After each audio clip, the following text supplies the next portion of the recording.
How do we end homelessness? Social housing now. How do we end homelessness? Social housing now. All right, thank you.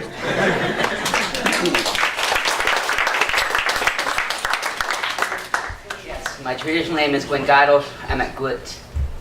My English name is Varley. I've lived in Vancouver my entire life, well, almost my entire life. And over the past few years, I've been heavily involved with fighting for the very idea of social housing. The very idea of social housing is under threat right now.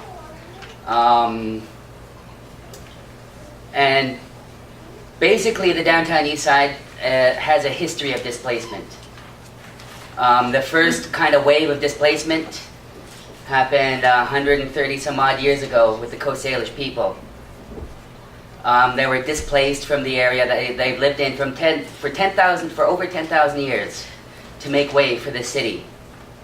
And the city created absurd laws, like saying it was illegal for more than a dozen indigenous people to get together. And what that effectively does is it paralyzes or it preempts any attempt to organize and band together and fight together. So that was the first wave of displacement. The second wave of displacement happened in the 1940s, right when World War II started. After the attack on Pearl Harbor, Canadian opinion on Japanese Canadians turned sour. So these people were herded into camps. Actually, the P&E grounds was one of the staging areas. But there was camps all over BC, and basically they were displaced out of the Oppenheimer Park area. And it was a place called, well, we call it Japantown now. I can't remember what they actually called it. They had a name for it. Nihonmatsu. Yes. Nihonmatsu. Nihamatsi. And, you know, it was just like your typical kind of Canadian neighborhood, you know. I mean, certainly the people weren't wearing kimonos. You know, they were wearing coveralls. You know, they drank Pepsi, Coke. Yes, they did have Japanese on their signage and stuff, but they owned their businesses, they owned their homes, and they built a community.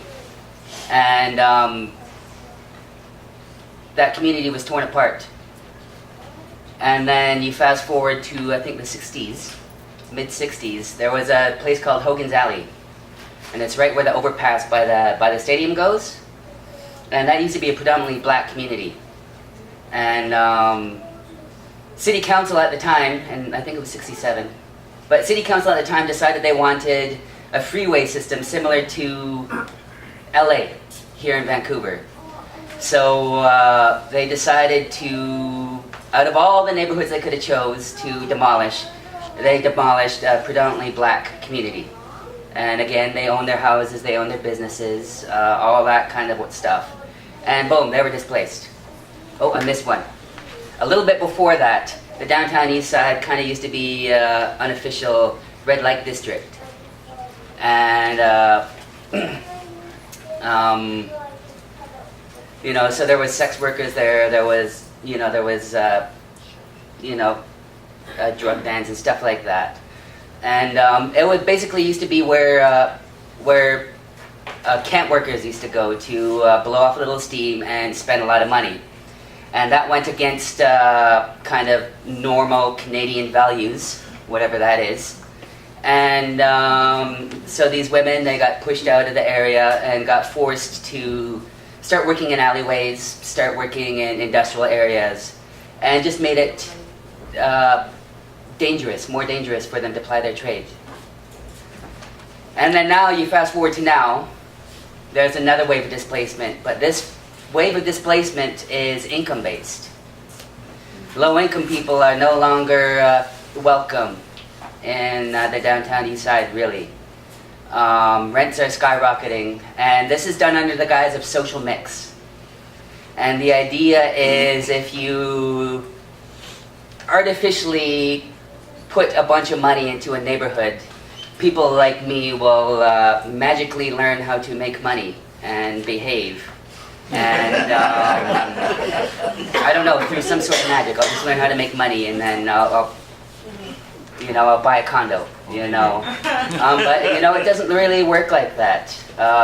The true idea of social mix is supposed to be you let a community be for 30, 40, 50 years, and then people will, buy a store, and eventually, sometimes those stores fail, sometimes they succeed. Restaurants fail, sometimes they succeed. But basically, these people build a successful business, and they stay in the neighborhood. So their money stays in the neighborhood.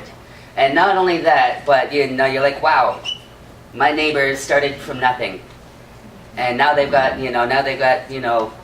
their own successful business. They've sent their kids to school, and it's like, it's great.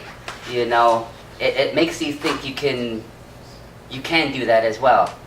But that only works if it happens naturally. You can't just artificially plop money into a neighborhood and expect everybody to get magic money-making powers all of a sudden. So it's done under this guise of social mix. But as I can't remember his name right now, but it's not a true social mix, because there's only people coming in from the other neighborhoods, Kerrisdale, Yaletown, West Vancouver, South Vancouver. Those people are coming into the neighborhood, and then they're building these, like, I think the rate is like 350 condos to like 2 units of social housing. And anytime that low-income housing gets proposed in Abbotsford, Kerrisdale, the residents get up in arms and they squash it. They say, no, we can't have that here. We can't have a halfway house in our neighborhood. So where is the social mix? It's not happening. It's more like a social dilution, And basically they're just trying to sweep poor people under the rug. And as I said before, like, there's some commonalities in all of this. The reason you want to disperse people is so they can't organize effectively. So it just makes it harder for people to organize. So we're in a strange time right now, Vision Vancouver got elected on the promise of ending homelessness by 2015. After a year or so in office, their rhetoric changed to ending street homelessness. And then now, over the past year, Vision Vancouver's been all about affordable home ownership. So it's, we just live in a crazy time right now. The gap between the rich and the poor is widening, and basically it's illegal to be poor now. Pretty much. And what are we gonna do? I don't know what else to talk about right now. That's great. Uh-huh. Thank you.